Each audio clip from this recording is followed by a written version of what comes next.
The year was 2347, and humanity had finally reached the stars. After centuries of dreaming, building, and struggling, they had built ships that could travel faster than light. They had found other life in the universe, and they had joined something called the Galactic Council, a gathering of over 200 different alien species who had been traveling between stars for thousands of years. Captain Daniel Harris stood on the bridge of the starship, resolute, watching the endless darkness of space through the main view screen. He was a tall man with gray hair at his temples and eyes that had seen too much. Behind him, his crew worked quietly at their stations, monitoring systems and scanning the space around them. Lieutenant Commander Amy Collins walked up beside him.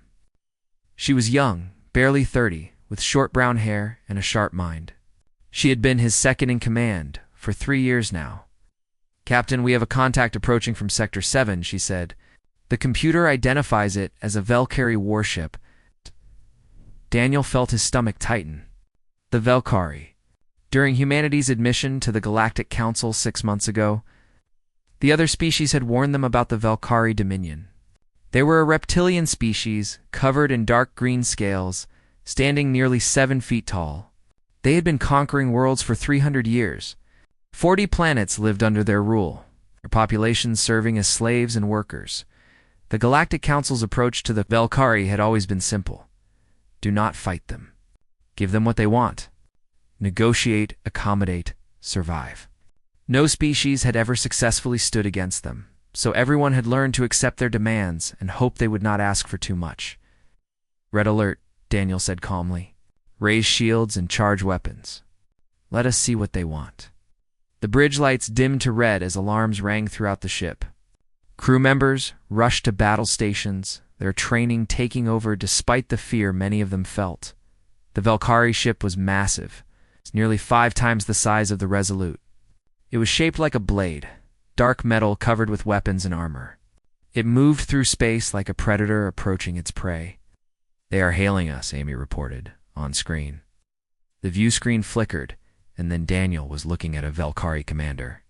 The alien's name was Kreshtar, and he was enormous, even by Valkyrie standards. His yellow eyes stared at Daniel with cold contempt. His mouth, filled with sharp teeth, twisted into something like a smile. "Human vessel," Kreshtar said, his voice deep and harsh. "You are in Valkyrie space. Your species will surrender your homeworld to the Dominion.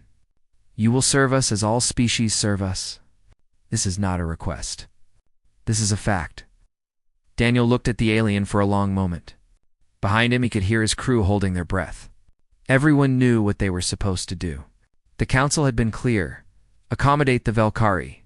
Do not provoke them. Survival was more important than pride. But Daniel Harris had not joined the fleet to kneel before anyone. "No," he said simply. Kreshtar's eyes widened slightly.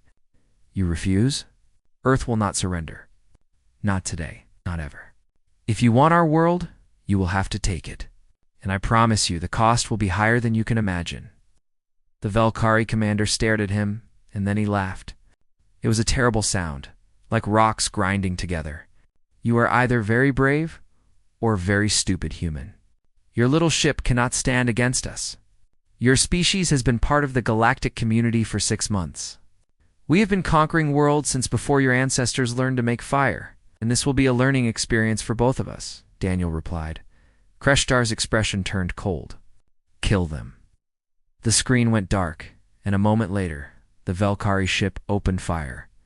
The first blast hit the Resolute like a hammer. The ship shook violently, and Daniel grabbed his chair to keep from falling. Sparks flew from consoles across the bridge. Alarms screamed warnings about hull breaches and system failures. "Turn fire," Daniel shouted. "All weapons." The Resolute's guns blazed, sending beams of energy and missiles toward the Valkyrie ship. Some of them hit, leaving scorch marks on the enemy's hull, but the damage was minor.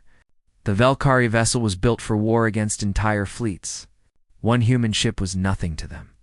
Another blast hit engineering, and the lights flickered. Amy was shouting damage reports, but Daniel could barely hear her over the noise. "Captain," someone yelled. "Chief Engineer Shaw is down." There was an explosion in the engine room. Daniel's heart went cold. Kevin Shaw had been his friend for 20 years. They had served together on 3 different ships. Kevin had been the best man at Daniel's wedding, medical team to engineering. He ordered, but he knew it was too late. He could feel it.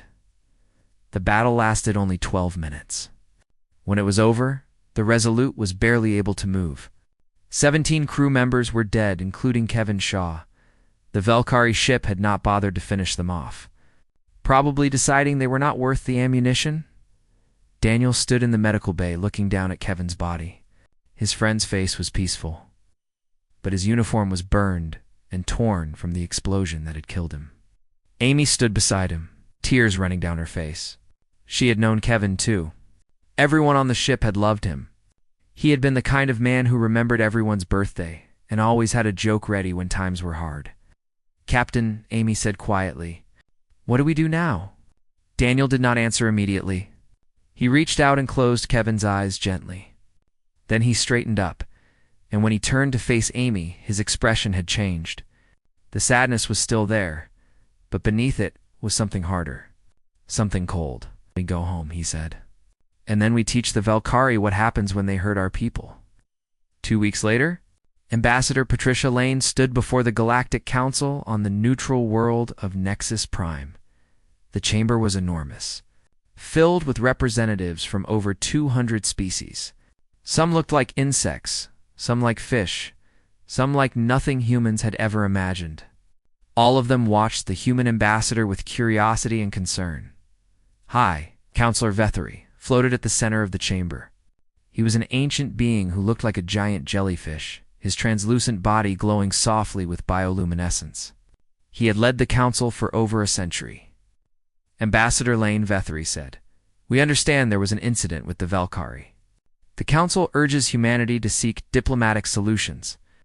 The Valkyrie are powerful, but they can be reasoned with if approached correctly." Patricia was a small woman with silver hair and steel in her eyes. She had spent 30 years as a diplomat, negotiating treaties and preventing wars. But she had also grown up in a military family, and she understood that some problems could not be solved with words. "High Counselor," she said, her voice clear and strong, "the Valkyrie attacked our vessel without provocation. They killed 17 of our people. They demanded our unconditional surrender." She paused. "Earth does not surrender. Earth does not negotiate with those who murder our citizens. As of this moment, humanity is at war with the Valkyrie Dominion." The chamber erupted in noise. Aliens shouted and gestured, their translators struggling to keep up with the chaos. Vethary raised a tentacle for silence.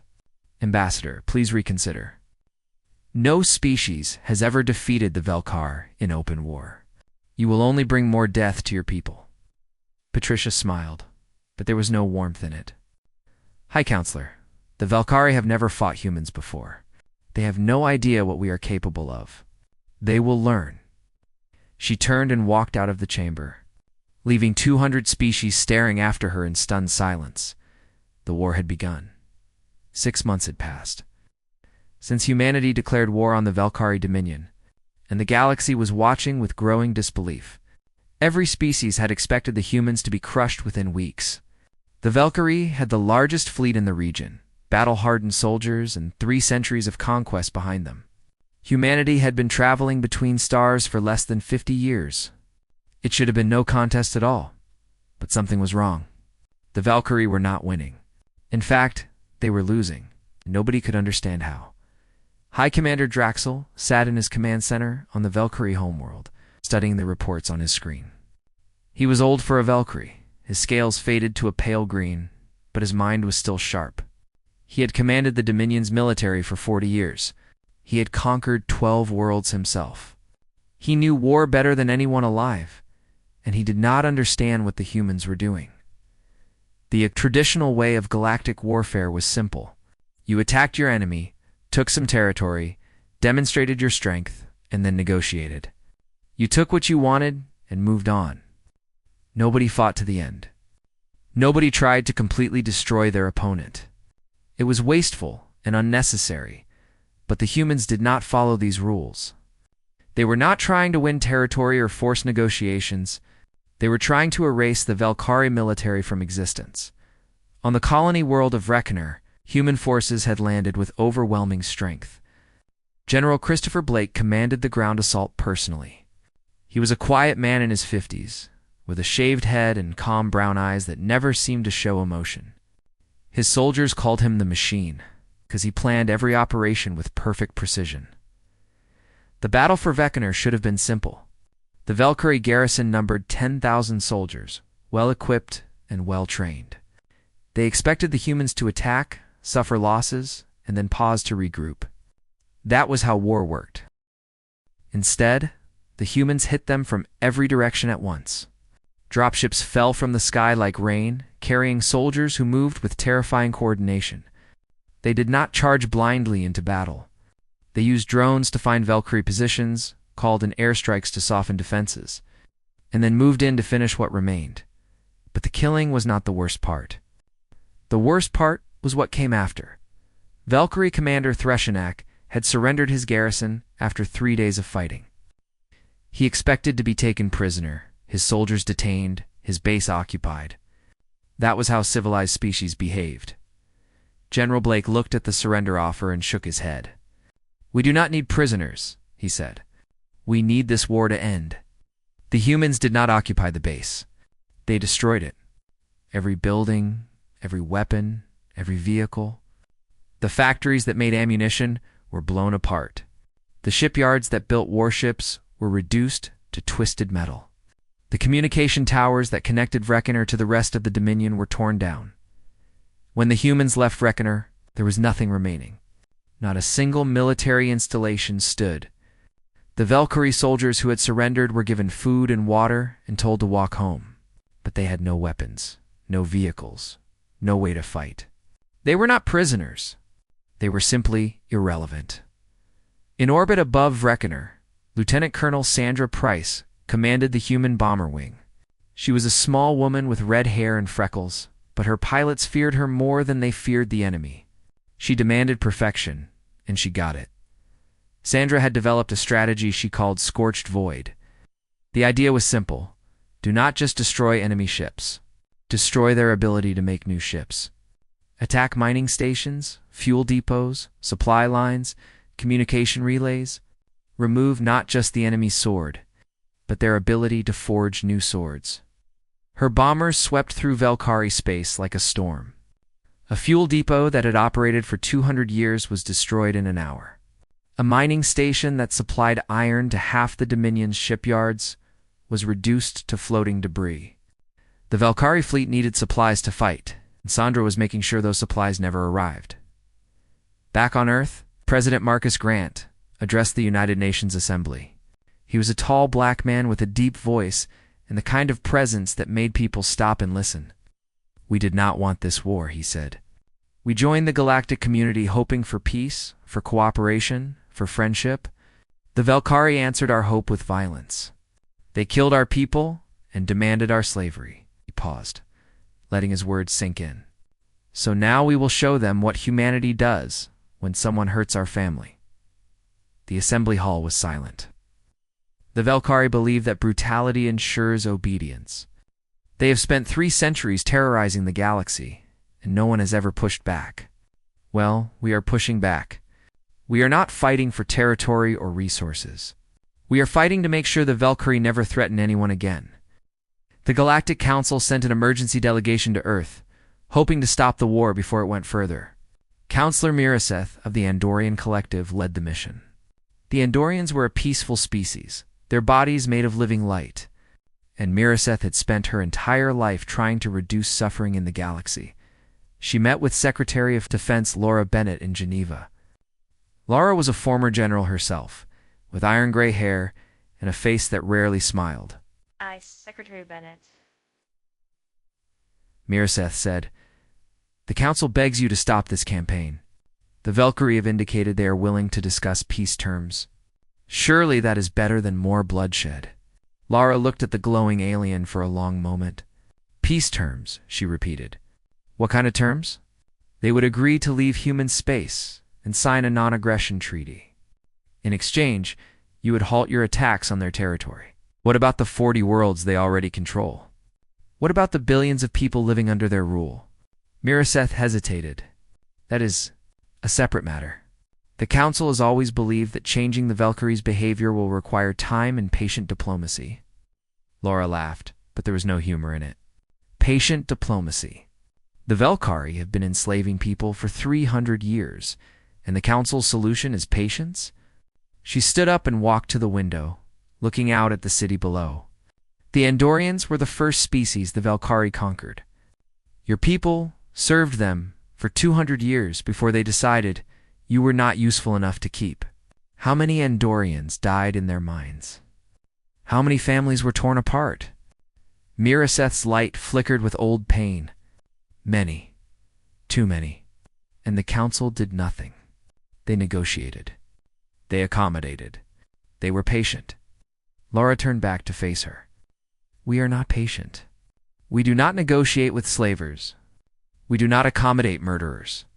The only terms we will accept are complete Valkyrie disarmament, the liberation of all conquered worlds, and reparations for every life they have taken.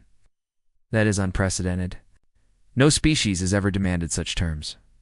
Then we will be the first. Laura's voice was hard as stone. Counselor, I understand that you want peace. So do we. But peace built on the suffering of billions is not peace. It is just delayed violence. We are going to end this war properly, even if the rest of the galaxy does not understand why. Miraseth returned to the Council with humanity's answer. The representatives listened in shocked silence. They will not stop, she reported. They intend to continue until the Valkyrie are completely defeated. They do not just want to win. They want to make sure this never happens again. High Counselor Vetharies glowed dimmed with worry. Do they understand what they are doing? If they push too hard, the Valkyrie may become desperate. Desperate enemies do terrible things. Counselor Thixal of the Mantheri hegemony spoke up. Perhaps we have been looking at this wrong. The humans are not acting out of cruelty. They are acting out of something else. Something we do not have a word for. What do you mean? Thixal considered his words carefully. We accept the Valkyrie because fighting them seems too costly. The humans see the Valkyrie and accept a different cost. The cost of letting evil continue.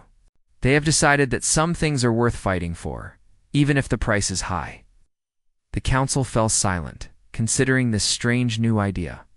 Across the galaxy, the war continued, and the Valkyrie began to understand that they had made a terrible mistake.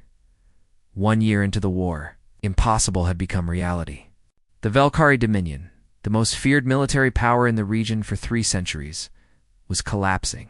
Their fleet had lost 60% of its ships. 30 of their 40 conquered worlds had risen in rebellion, and the humans showed no sign of stopping. The Galactic Council watched in horror. Not because humanity was losing, because of how they were winning. Admiral Catherine Moore commanded the human armada from her flagship, the Vengeance. She was 62 years old, with short white hair and eyes the color of winter ice. She had been a Navy officer for 40 years, and she had never lost a battle. Her crew respected her. Her enemies feared her. And right now, she was hunting the remaining Valkyrie fleet across the galaxy, Commander Eric Walsh. Her tactical officer approached her chair on the bridge. He was a young man, barely 35, with nervous energy that never seemed to fade. He had been with Admiral Moore for 5 years, and he still found her intimidating. Admiral, the Valkyrie are retreating from the Nexer system, he reported. They are pulling back all their forces toward their core worlds. Catherine studied the tactical display, watching the red dots that represented enemy ships moving away from the front lines. Most commanders would see this as a victory. Catherine saw it as an opportunity. Track their withdrawal routes, she ordered. I want to know exactly where they are consolidating their forces. Eric hesitated. Admiral, if they are retreating to their homeworld, we may need to consider our options. Velkar Prime is heavily defended. An assault could cost us thousands of lives. Catherine looked at him with those cold eyes. Commander, do you know why the Valkyrie have conquered 40 worlds? Because they have a powerful military? No, because no one ever chased them home. She turned back to the display. Every species they attacked eventually gave up. They would fight for a while, suffer losses, and then decide the cost was too high. They would negotiate, give the Valkyrie what they wanted, and hope to be left alone. Her voice hardened. We are not going to negotiate. We are not going to hope.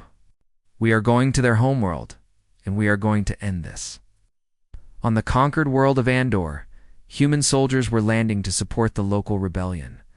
Major Lisa Torres led the ground forces, a tough woman from Texas with a talent for unconventional warfare. She had trained resistance fighters on 3 different planets in the past 6 months.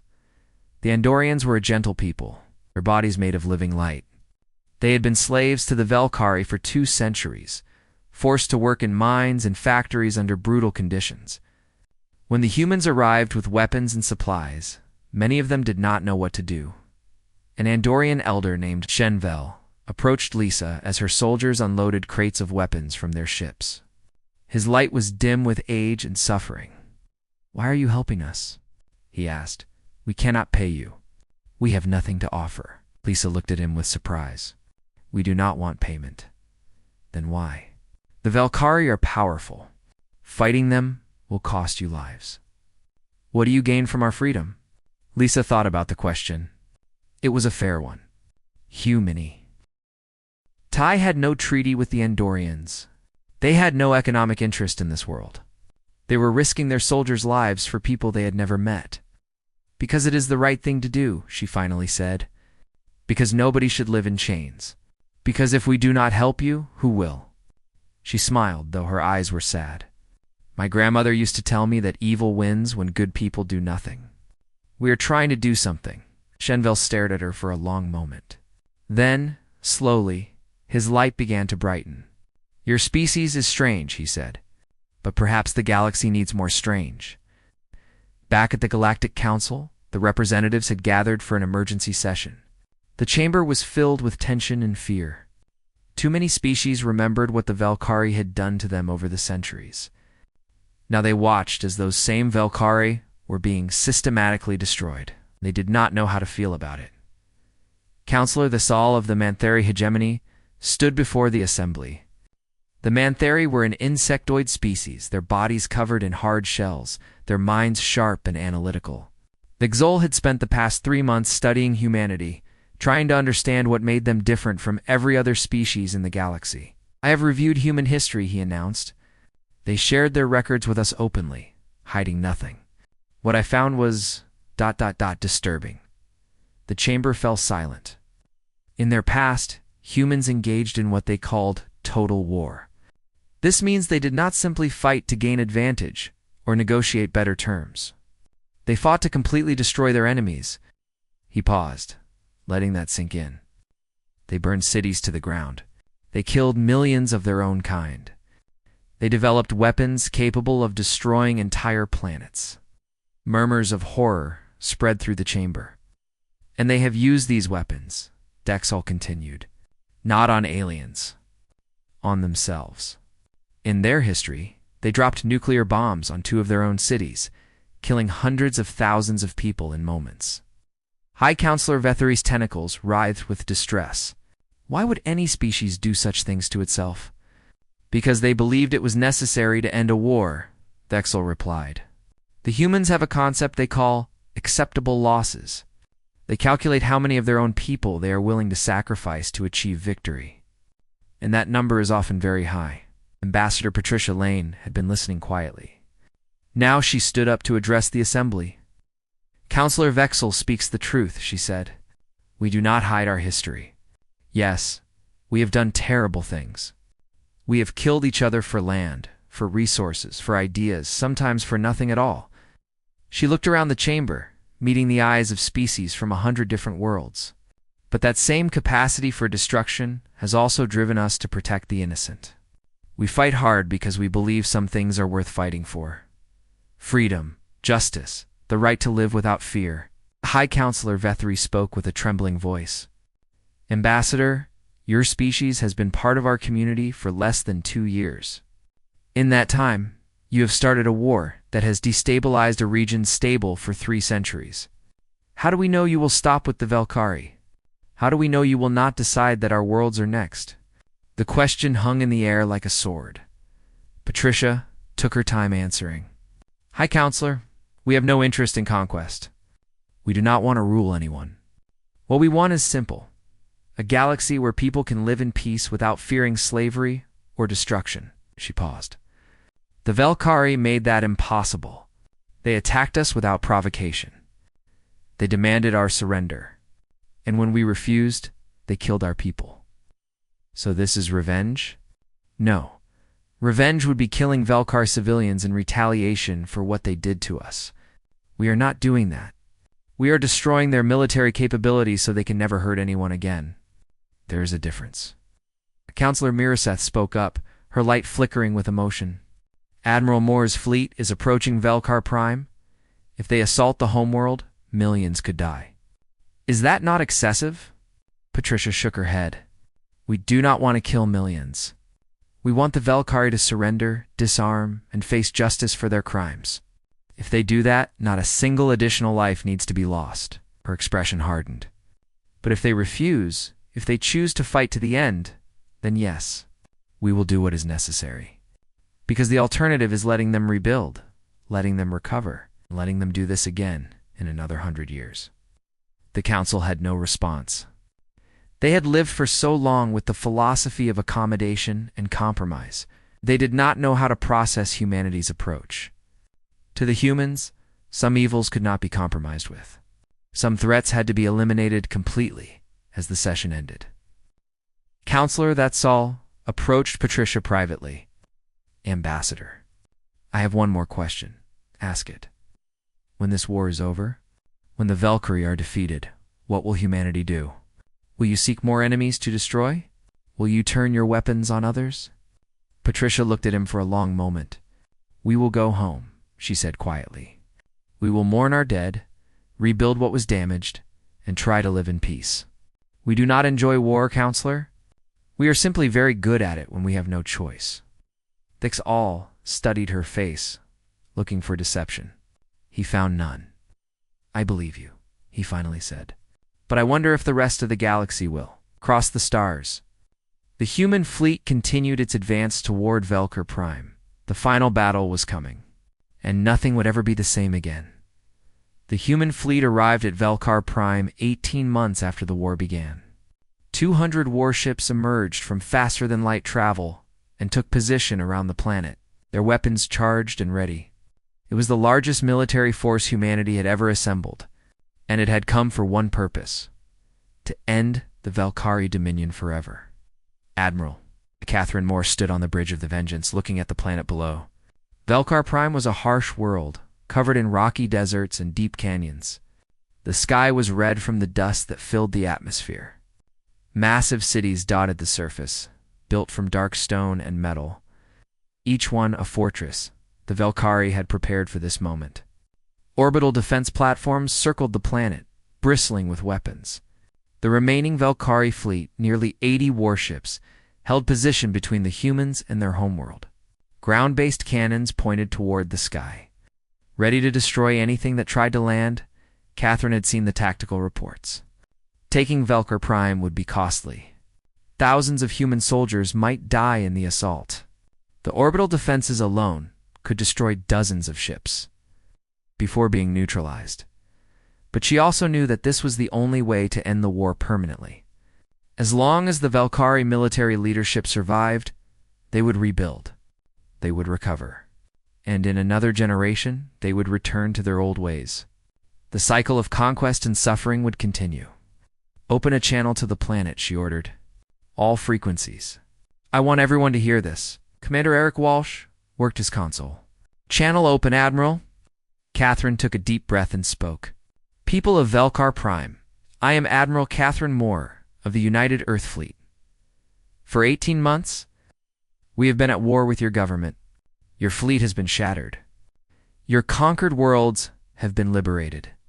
Your military infrastructure has been destroyed. She paused, letting her words sink in. This is your final opportunity. Surrender your military leadership. Hand over those responsible for the attack on our vessel and the deaths of our citizens. Disarm your remaining forces and release any prisoners you still hold. If you do this, no more blood needs to be spilled. Your civilians will not be harmed. Your planet will not be touched. The bridge was silent, everyone holding their breath. You have 24 hours to respond. After that, we will assume you have chosen to continue fighting, and we will act accordingly. The channel closed. Catherine turned to Eric. Now we wait. On the surface of Velkar Prime, the Supreme Council gathered in their underground bunker. 5 of the most powerful Velkari in the Dominion sat around a stone table, their scales dark with age and authority. They had ruled the Dominion together for decades, making decisions that affected billions of lives. Supreme Commander Krathener was the oldest and most respected. He had conquered 20 worlds himself before his body grew too old for battle. His yellow eyes were clouded with age, but his mind was still sharp. The humans demand our surrender, he said. What is the Council's response? Military Advisor Draxel shook his head. Unacceptable. If we surrender, they will put us on trial. They will execute us for crimes against their people. Better to die fighting. And how many of our people will die with us? Asked Science Advisor Verikai.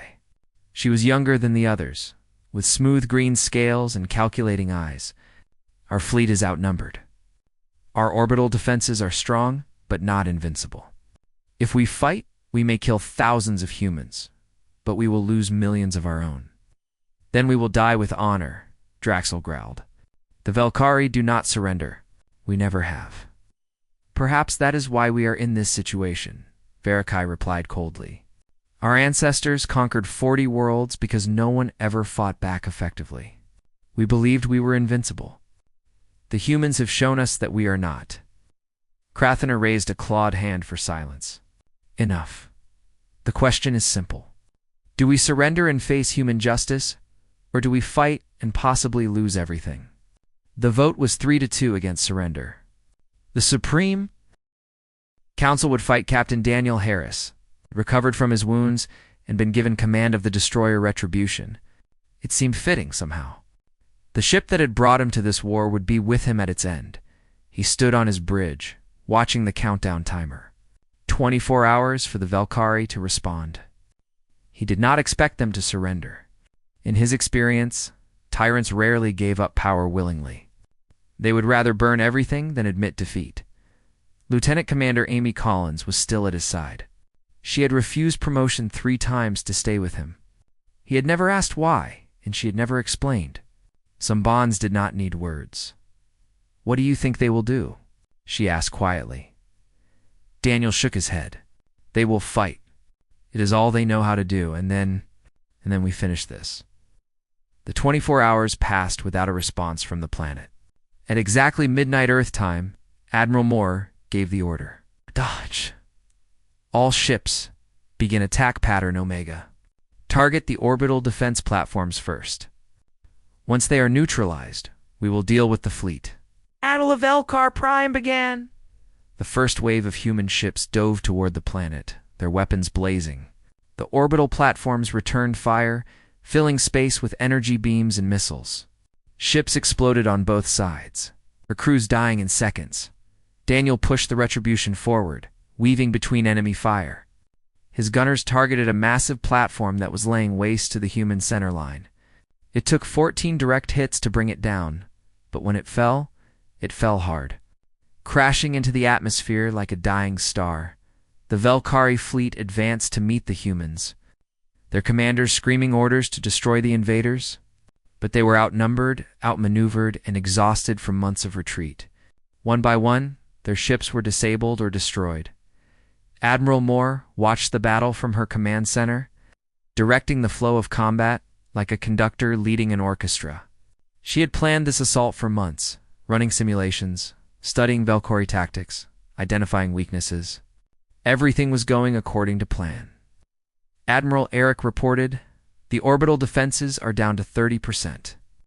Another hour, and we can begin landing operations. Catherine nodded. Inform General Blake to prepare his troops. We go in as soon as the skies are clear. On the surface, General Christopher Blake reviewed his battle plans one final time. 100,000 human soldiers were ready to land, supported by tanks, aircraft, and artillery. They would strike at the capital city first, capture the government buildings, and force the Supreme Council to surrender. But before the invasion could begin, something unexpected happened. A new transmission came from the planet, but it was not from the Supreme Council. It was from a Valkyrie military commander named Velkara, and she was calling for a ceasefire. "Human Admiral," she said, her voice tired but determined. "I am Commander Velkara of the 3rd Defense Legion. I and several other military commanders have seized control of the government. The Supreme Council has been arrested. We are prepared to accept your terms of surrender." The bridge of the vengeance fell silent. "How do I know this is not a trick?" Catherine asked. "You do not," Velkara admitted. "But consider this. If we wanted to continue fighting, we would not be talking. We would be shooting." She paused. "I have seen what your species can do. I watched your soldiers on Vrekener. I saw the burning shipyards and the destroyed factories. I know that if we continue fighting, you will not stop until every Valkyrie who can hold a weapon is dead." She took a deep breath. "I love my people, Admiral. I have served them my entire life, but I will not watch them destroy themselves for the sake of the Council's pride. We surrender. Completely and unconditionally." Catherine studied the Valkyrie's face on the screen. She had seen many enemies in her career. Some had been monsters. Some had been ordinary people caught in terrible circumstances. This one seemed different. This one had looked at the situation clearly and made the hardest choice possible. "General Blake, stand down the invasion," she ordered. "Commander Velkara, you will implement complete disarmament under our supervision. We will send observers to confirm the Council's arrest. Any deviation from our agreement will result in immediate military action." "Understood, Admiral, and thank you for giving us a chance to end this without more death." The war was over. 18 months of fighting had ended, not with a final bloody battle, but with a Valkyrie commander choosing survival over annihilation. In the coming days, human forces would land peacefully. The Supreme Council would be taken to Earth for trial. The Valkyrie military would be reduced to a defensive force, capable of conquering anyone, but the galaxy would never forget what humanity had shown them. When pushed, humans did not just push back. They pushed until there was nothing left to resist. Standing on the bridge of the retribution, Daniel Harris watched the ceasefire take effect. Ships that had been trying to kill each other moments ago now held position, waiting for the peace to become real. Amy stood beside him, her eyes wet with unshed tears. "We did it," she whispered. Daniel nodded slowly. "Yes, we did." He thought of Kevin Shaw, who had died in the first attack 18 months ago. He thought of all the others who had given their lives for this moment. "I just hope it was worth the cost." Amy put her hand on his arm. It has to be. Otherwise, what was any of it for?" Daniel had no answer. But as he watched the last fires of war burn out over Velkar Prime, he hoped she was right. 3 months after the war ended, the Galactic Council chambers on Nexus Prime were more crowded than they had ever been. Every species with interstellar capability had sent representatives, some traveling for weeks, to be present. They had come to witness the aftermath of humanity's war, to see what the galaxy would look like now that the Valkyrie Dominion was broken. Ambassador Patricia Lane stood at the center of the chamber, flanked by Admiral Catherine Moore and General Christopher Blake. All three wore their formal dress uniforms, decorated with medals earned during the campaign. Behind them, a holographic screen showed President Marcus Grant broadcasting live from Earth. The chamber hummed with conversation in dozens of languages, translated automatically by the Council's systems. Patricia could feel the tension in the room. Fear, admiration, suspicion, gratitude, all mixed together in a way that was impossible to sort out. High Counselor Vethary called for silence, his ancient body glowing softly as he floated to the center of the chamber. "Members of the Galactic Council, honored representatives, we gather today to address a historic moment. 18 months ago, the species known as humanity declared war on the Velkar Dominion. Today, that war is over. The Dominion has been defeated, its military dismantled, its leaders arrested. For the first time in 3 centuries, the 40 worlds they conquered are free." He paused, his tentacles moving slowly as he considered his next words. This victory has raised difficult questions. Questions about war, about justice, about what methods are acceptable when facing a powerful enemy. Many species have expressed concern about humanity's actions during the conflict. Others have expressed gratitude for what humanity achieved. Patricia stepped forward. High Counselor, members of the Council, we understand that our actions have caused concern. We did not seek this war. We joined your community hoping for peace, for trade, for friendship. The Velkhari answered that hope with an attack on our people and a demand for our slavery. She looked around the chamber, meeting the eyes of aliens from worlds she had never visited. So we fought. Not because we enjoy war, but because we had no other choice. The Velkhari left us only two options, submission or resistance. We chose resistance, and we pursued it with everything we had. President Grant's hologram spoke next. Members of the Council, there has been much discussion about whether humanity went too far. Our soldiers destroyed military bases. Our ships burned shipyards and fuel depots.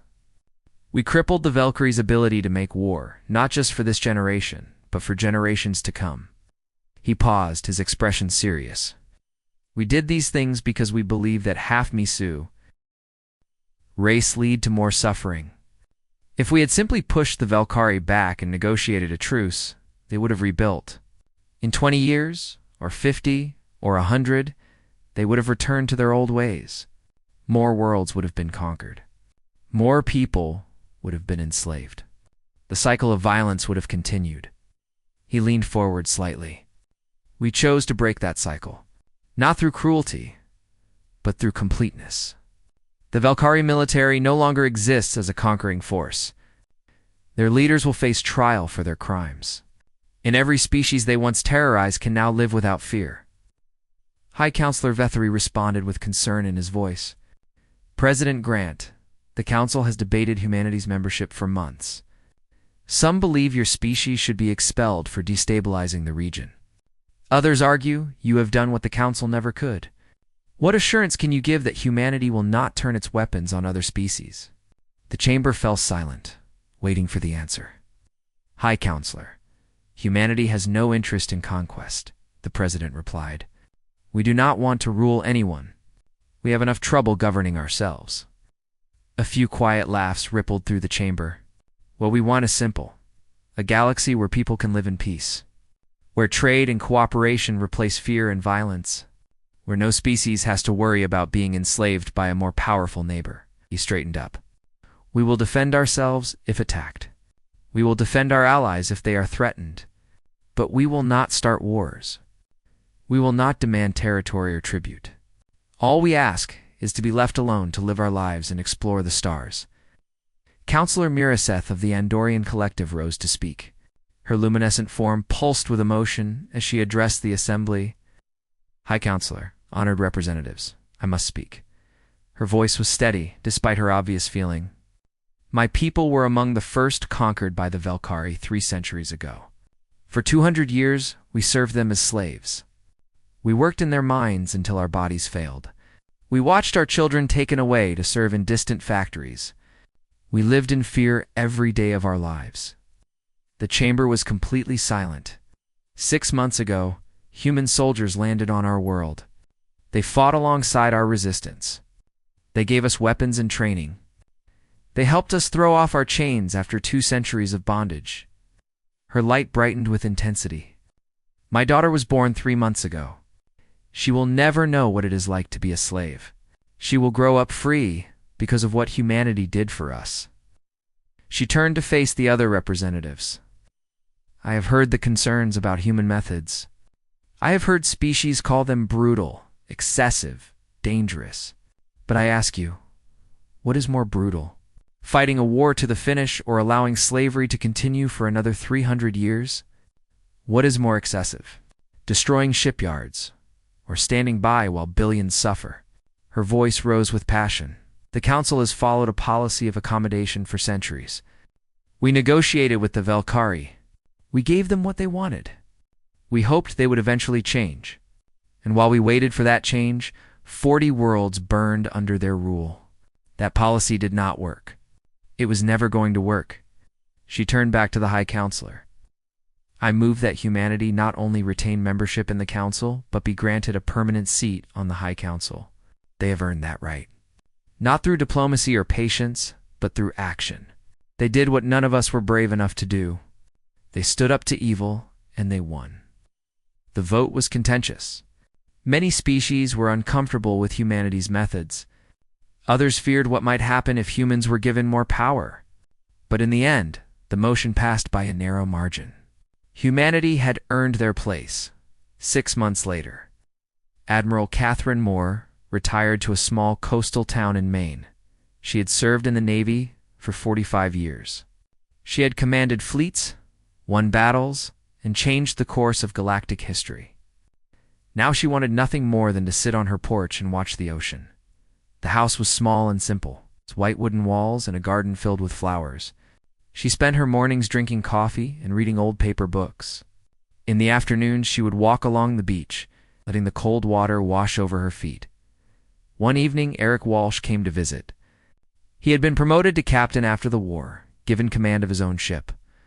But he still thought of Catherine as his mentor, the woman who had taught him what it meant to be a leader. They sat on the porch together, watching the sunset paint the sky in shades of orange and pink. The Galactic Council is still nervous about us, Eric said. They voted to give us a seat, but half of them are terrified of what we might do next. Catherine nodded slowly. Good fear keeps the peace. Eric looked at her. Do you think we went too far? Some of the things we did during the war, the destruction, the refusal to take prisoners? Catherine considered the question for a long moment. She had thought about it many times in the quiet months since her retirement. Had she been too harsh? Had she crossed lines that should not have been crossed? The Velkar enslaved billions of people for 300 years, she finally said. They killed millions. They destroyed entire cultures. And they would have done it to us if we had let them. She took a sip of her coffee. The galaxy operates on the assumption that war should be measured, proportional, restrained. Species negotiate and compromise because conflict is costly. They accept injustice because fighting seems worse, and us. Catherine looked out at the darkening ocean. We understand something they do not.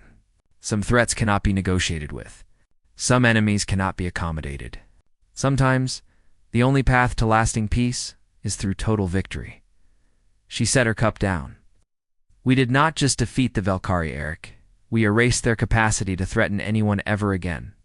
Not their people, their military power, their ability to make war. That is not cruelty. That is mercy to all the people they would have conquered in the future. Eric thought about that.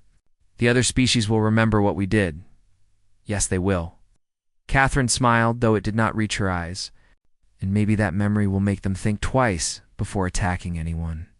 Maybe the next would-be conqueror will look at what happened to the Velkari and decide that conquest is not worth the risk. Across the galaxy, her prediction was already coming true. Species that had been planning expansion through force quietly abandoned their plans. Military commanders who had dreamed of conquest looked at the ruins of the Velkari fleet and reconsidered. The lesson had spread to every corner of known space. Humans do not just fight, they eradicate, and the galaxy would never forget it. On a dozen liberated worlds, statues were being raised to the humans who had freed them. On Andor, a new holiday was declared, celebrating the day the human ships appeared in their sky. On Vreckener, children grew up hearing stories about the soldiers who had come from the stars to break their chains, and on Earth, life continued as it always had. People went to work, raised their families, argued about politics and sports and everything else. Most of them had never seen an alien in person. Most of them would never travel to another star, but somewhere deep in their souls, they carried the same fire that had built the fleets and won the war. The same determination that had refused to surrender when surrender would have been easy. The same stubborn conviction that freedom was worth fighting for, no matter the cost. The Galactic Council had learned something important about humanity. They were not conquerors. They were not aggressors. They simply did not know how to give up. When pushed, they pushed back with everything they had, and if the galaxy was a little more peaceful because of it, then perhaps that was exactly how it should be. the stars continued to shine. Ships traveled between worlds, carrying trade and travelers and hope. And in a small house on the coast of Maine, an old admiral watched the waves and finally allowed herself to rest. The war was over. The future was beginning, and humanity would face it the same way. They faced everything else, together, unbroken and unafraid.